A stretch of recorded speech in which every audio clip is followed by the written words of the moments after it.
Greetings, YouTube. So I found myself thinking about the idea of bringing in a slow change, not an immediate change, but one that happens in stages, so that a GM could stop it where they want it. It doesn't have to necessarily be the apocalypse. It could be just a major shift.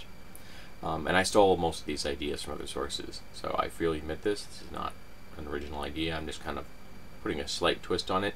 And so here's the basic timeline that I am imagining in this fantasy future, or fictitious future, I should say, because it takes place in our world. Around 2020, somebody comes up with the concept that maybe is usable to actually create a warp in the fabric of space-time. And it occurs to someone that if you could do that for just an instant, you would create some incredible tidal energy. A lot of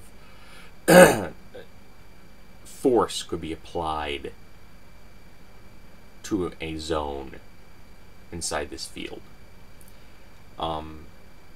And somebody gets a DARPA grant, and they begin to work on this. Come 2023, they are able to actually test in the lab a very small 1 meter diameter field, a sphere, and they believe that within that 1 meter sphere they've actually succeeded in this. They've actually created a temporary warp in the actual fabric of the universe. The military likes this. They throw some more money at the problem. That's what the military does when it encounters things like this. And in a few years later, like 2025, they've got a process perfected enough where they have now a 10 meter field, and they're now testing things in outside and in a controlled environment. And they've discovered that not only are they putting a lot of torque and energy on objects, but it also has an effect they hadn't considered, which is it kills all the life inside the sphere, down to the molecular level. The life is still there. I mean, the bodies are still there. The cells still exist. They're just all dead. The military begins to salivate.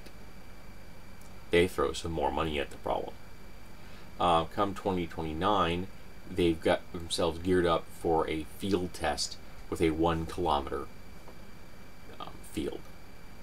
So a sphere 1 kilometer in size. The military builds a test village, and they plant this on the ground so they'll create a hemisphere, because they want to see how much devastation takes place underground. Does the ground provide any kind of shielding from this process or not? It also allows they could use this at a ground as a ground level based device to get the maximum effect as far as width. It is a sphere, and it seems to always be a sphere. And they do it, and it produces the equivalent of a 7.2 quake inside the sphere. So it does lots of damage to the buildings inside. And it does, in fact, completely kill everything in it. It is now a sterile environment. But there's zero residue. There's no heat.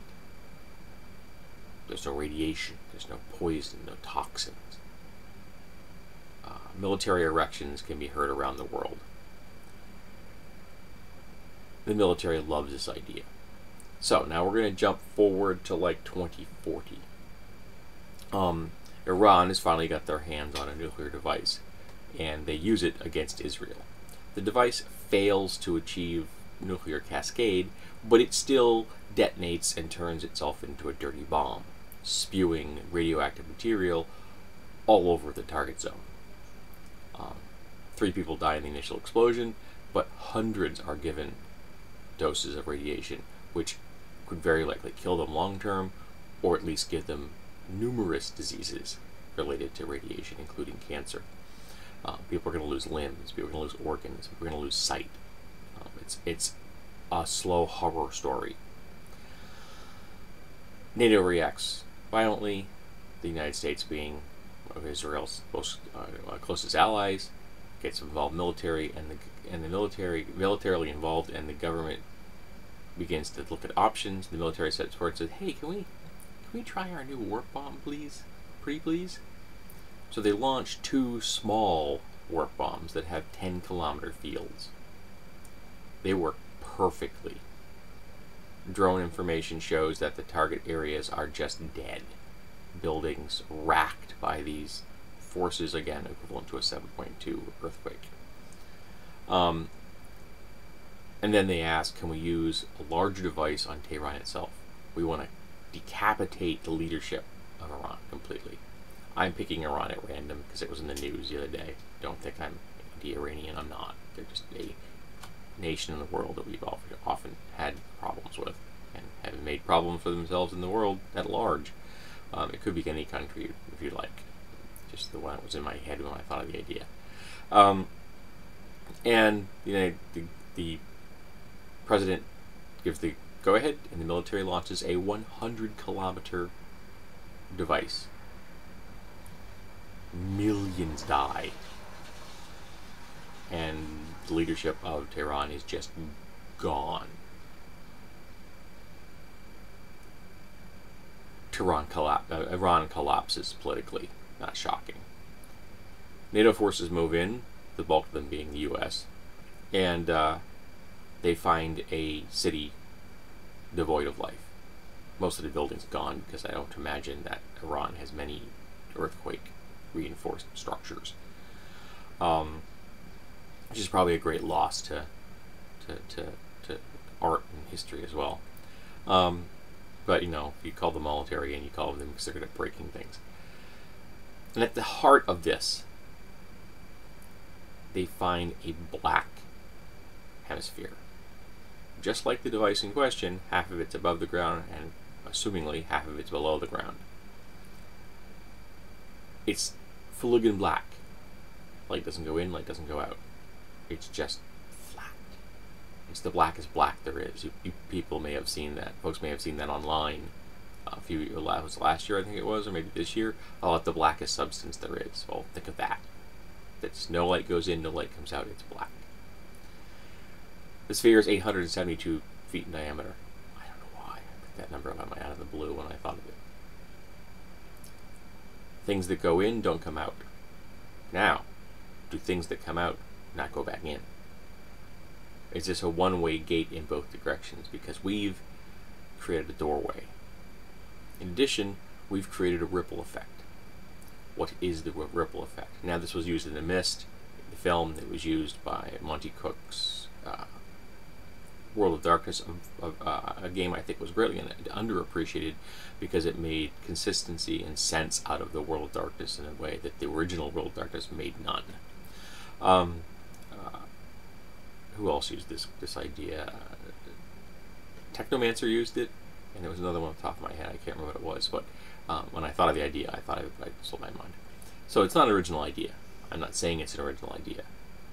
But I'm setting up a situation where we, the people watching this video and having this discussion here on YouTube, can fill in the blanks. So a number of options, I think. You could go straight horror, Cthulhu. You could go fantasy, magic returns to the world. You could do psionics. This awakens the latent abilities of people in that on Earth, and it makes them active. Or you could do superheroes. Now, a couple of limitations you could impose. Only things taking place inside the field work. So it's a very limited. You have to be inside the field for the work. Or only people have been inside that 1 kilometer zone, whether the 100 kilometer zone, are activated, and then they can go out into the world. So that you have to get there. And maybe the longer the time span since the event, the weaker it is. So the military forces that show up, they get the change, the major change. And then other people come in, and they become less powerful until eventually the field itself shuts down, except for the sphere at the center. And even entering remains mundane, but now you've got a world with a small percentage of varying degrees of power, whatever have you. Or it's a planetary thing. As soon as the thing goes off, all those latent abilities, be they magic or psionic or horror-related, supernatural, whatever, boom, they're on and they're on forever. Or is it a bigger event? Does it take place in our system? Is it our galaxy? Is it a whole universe? Has humanity done something that actually alters the fabric of space-time in our universe forever. And I think this is a good way to play with things like either like the superheroes, which have a weird variety of abilities, or like a Gamma World like style setting. Say this opens to the apocalypse of an alternate future, and now this world is now being affected by mutations. So you get a lot of weird, freaky things, or more structure, wherein like you have a psionic system, say from the Pathfinder's system from Dreamscarred Press, Psionics Unleashed, which I happen to love, or Magic, which also has more structure. So, there are people who can actually understand the laws and structure of the abilities, and they have reason. They're not as random as superheroes or mutations like from the Gamma World style setting or Mutant Epoch. So this is open to a lot of uses. Now, if another country detonates one of these devices, does it open to the same world or a different world? What happens to the people that go into this field? They can't come out. And what comes out of the field into our world? Now realize that creatures coming through are not necessarily bad people. They could be. They could be a gate to hell, or this could be a Cthulhu universe or something. So you could get really black and white if you want to, and I prefer not to. But the first encounter they're going to have with humanity is going to be NATO forces, most of which are going to be American, and who have a propensity for shooting first and asking question later. So the first encounters may not be positive. But what comes out? How would you use this? I'm kind of vacillating between a structured change, either psionic or magic, or supers. I kind of like the idea of clicking on supers. I used H1N1 as the turn on for a new strain of H1N1. Anyone that got it had their latent ability. If they had latent ability, got their latent abilities triggered, and suddenly the world was full of supers, metahumans. I used that for my wife for a short campaign we ran. She was Mr. Incredible. She didn't know she was Mr. Incredible. She was just an ordinary barista, but she became Mr. Incredible. At his power set. So what would you do with this setting idea? Again, this is not original. I'm just kind of giving us something that I've scraped the serial numbers off so we can play with some ideas. I really like Dreamscarred Press's psionic rules. I really do. And I like them in a whole lot more than the traditional Vancian magic. There are lots of magic systems out there. I just think it's the best spell point magic system I've ever seen. And I like the way they did their classes and their abilities and their options. I think they're really kind of into some really interesting things. And I think that would make quite an impact on Earth to suddenly have active psionics. Be intriguing. Do I have them? I doubt it. But, we won't know until that kind of event happens. So, how would you use this setting idea? Let's start talking.